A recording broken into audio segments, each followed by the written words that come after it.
Black lives matter. I think they do. They have mattered from the beginning. Again, like I said earlier, when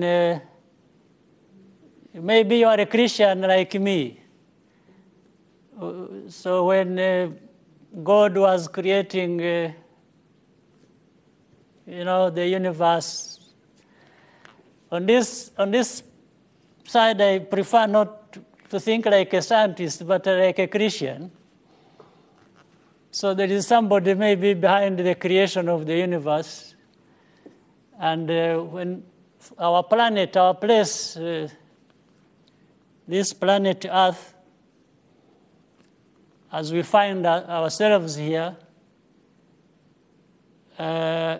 I don't think there is more value with a person of a certain skin color than the other one of a different skin color.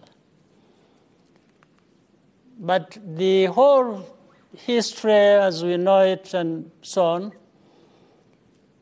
there has been discrimination.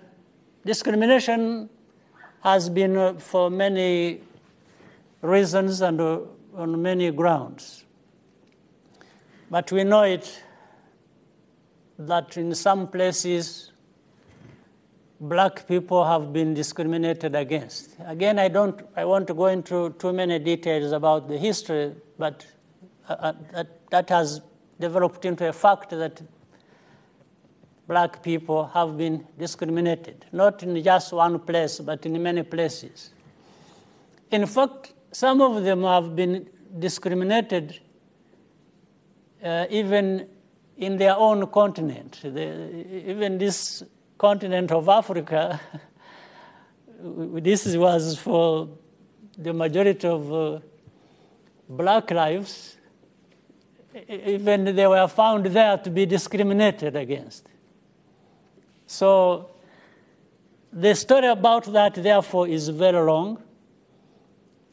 And whether from the beginning or somewhere in the middle or now, those lives have mattered. They will matter tomorrow. So they matter. And there is no life that matters more than the other. Let me put it that way. I think some people can easily distort it. I have seen it also. Sometimes they would say, if you are saying that black lives matter, it's as if you are saying other lives don't matter. I don't think that is the issue. That's not correct. I think what people are saying when they say black lives matter, it's building on the fact that these black people have been discriminated against, which should not be the case. But if you want, there is nobody who should be discriminated against. But so the thing remains. And therefore, the movement that has been started around this, it's not the beginning and the end of this problem. But it is something important because it highlights to a very big degree it highlights how people have suffered under injustice, under racism, under prejudice, and all kinds of things. So it is calling upon all of us, black, non-black, whatever color, to pay attention to starting with this and address any other problem that may be associated. So that's how I understand it. That's how we associate with that kind of cause. So it's not the beginning, it's not the end, but it is extremely important that people give it its place and pay attention to it. But it relates to many things we have suffered. You know, you can shift from that to something else. It can be even in another place. Some Africans have suffered at the hands of other Africans. So if we put that in the background a little bit and focus on also, so all these wrongs cannot be justified in any way.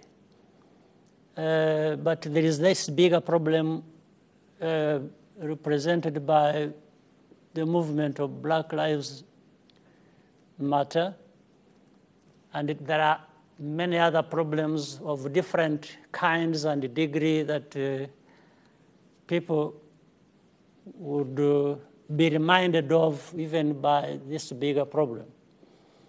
So in our case for Rwanda, we try in our limited ways of our size and means and all kinds of things to create a sense here in our country that we really are equal. We need to have everyone and feel they have a place, they are valued in their country and they can contribute, they can give or receive as the case should be in a very fair and cordial setting. So those are lessons again drawn from that, but also we are strengthened by that to make our contribution as a people, as a country.